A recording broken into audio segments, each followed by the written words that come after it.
Good morning guys, Teacher A here and welcome to Gurong Pinay sa Amerika. So for today, isa na namang madaling lesson sa quadratic equations ang ating pag-aaralan.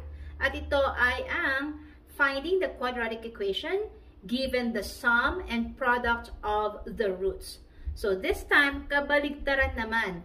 Given yung mga roots, si x sub 1 at si x sub 2, hahanapin naman natin yung quadratic equations.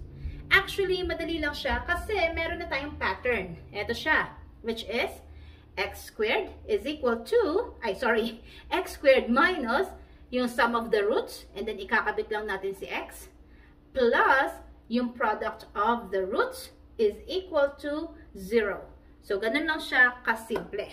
So, let's start. Ang direction is determine the quadratic equation given the sum of roots and product of the roots. Number 1.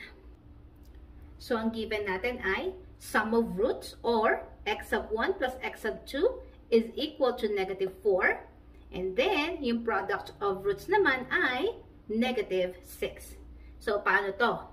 Again, ito lang yung susundan natin. So, ipa-plug in lang natin si sum of roots dito. And then, si product of roots dito. So, paano yon? So, copy natin si x squared. So, we have x squared. Then, sa ating pattern, that's negative or minus. So, minus. Si sum of the roots. Ano yung sum natin? Negative 4. So, lagyan natin siya sa parenthesis kasi magdo-double negative tayo. And then, plus. Ay, nakalimutan si x. X muna. And then, plus. Don't forget si x ha, kasi yun yung ating b. Okay? Mahalagang nandyan siya. Then, product of the roots, which is negative 6. So, double sign na naman tayo. Lagi natin sa parenthesis. Equals 0. Now, i-simplify natin yung mga double signs. Negative times negative, positive times negative. Okay? So, bring down si x squared.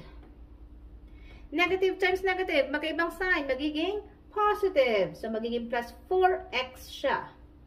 And then, positive times negative, magkaiba ng sign. So, that's negative. And then, 6 is equal to 0.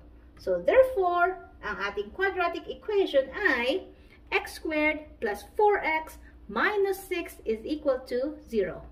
See? Ang dali lang, diba? Next, number 2. So, same instruction, hahanapin pa rin natin yung quadratic equation given ang sum of roots or yung x sub 1 plus x sub 2, which is 1/2, and then yung product naman, which is 8. Same procedure. Ito pa rin yung susundan nating pattern. Ipa-plug in lang natin yung mga values dito sa nasa loob ng parenthesis. Okay? So, kopyahin si x squared. And then, kopyahin si minus. And then, si sum. Ano yung sum natin? That's 1/2. And then, kopyahin si x. And then, plus. Si product. Si product natin ay 8. And then, equals 0. Tapos na ba tayo?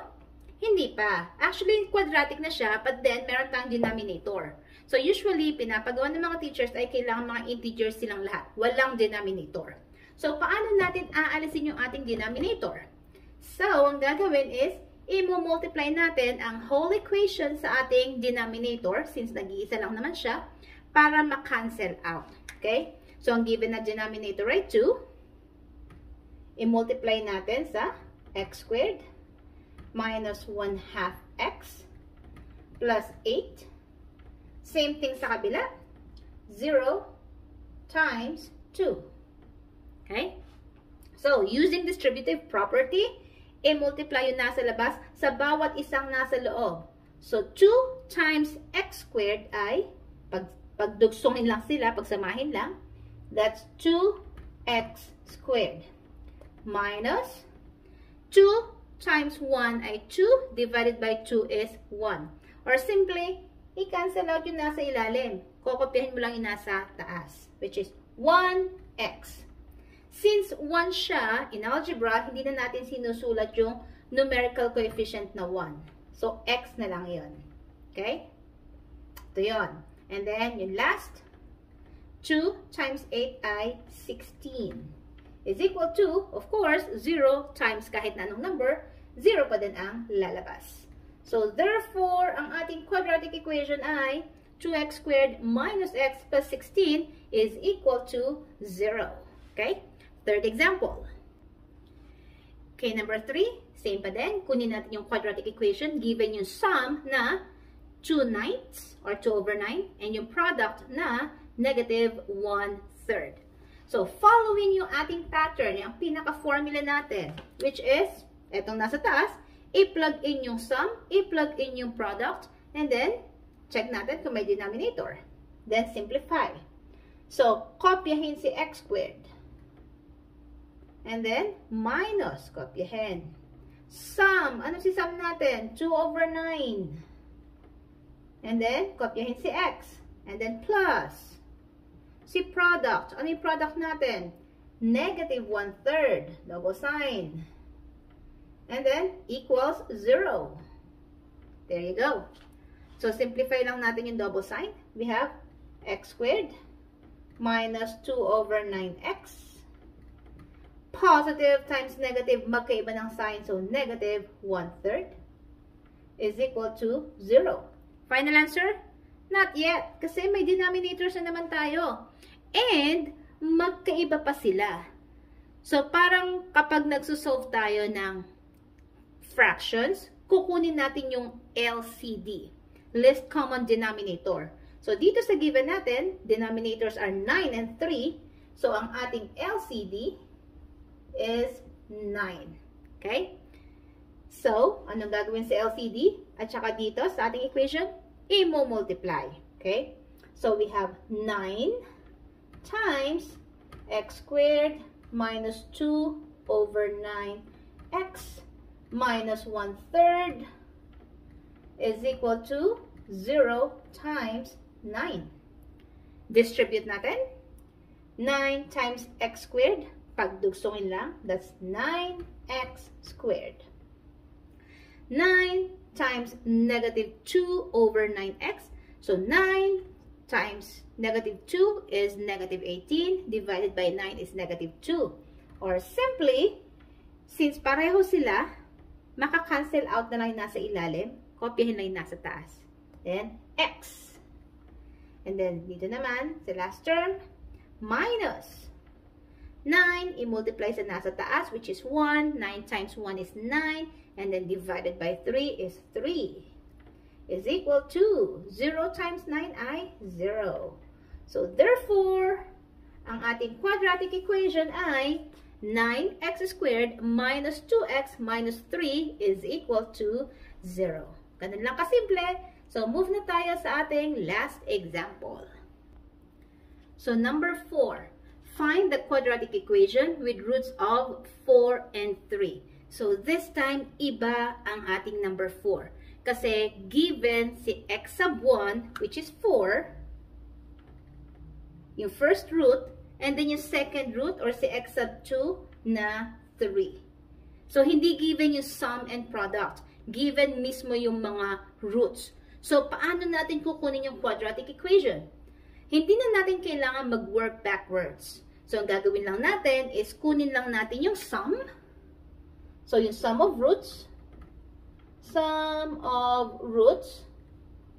which is si x sub 1 plus x sub 2. So, i-add lang natin yung dalawa. And si product of roots, which is, i-multiply lang natin si x sub 1 at saka si x sub 2. Okay? So, sum of roots, si x sub 1 ay 4, plus si x sub 2 ay 3. Therefore, ang ating sum ay 7. Okay? Next, yung product naman natin, si x sub 1 ay 4, times si x sub 2 ay 3. That will give us 12. So, si sum ay 7, si product ay 12. So, since nakuha na natin sila, i-plug in na natin dito sa ating pattern, sa parang formula natin. So, x squared, kopyahin. Then we have minus, kopyahin. Sum, ano si sum? 7. And then, don't forget si x, yung kanyang coefficient. Plus, ay mali, ang ating variable pala. Sorry. Product. Ang product natin ay 12. And then, equals 0. Kopyahin. May denominator? Wala. So, therefore, ito ang ating quadratic equation. We have x squared minus 7x plus 12 is equal to 0. There you go. So, kung nakatulong ang aking video sa inyong module, kindly give me a like para i-share to ni YouTube sa iba. And please, if ever hindi pa kayo member ng aking community, please subscribe sa aking channel, Gurong Pinoy sa America, Teacher A, para updated kayo sa mga latest videos na ginagawa natin. Okay? That's all for today. See you on my next video. Paalam!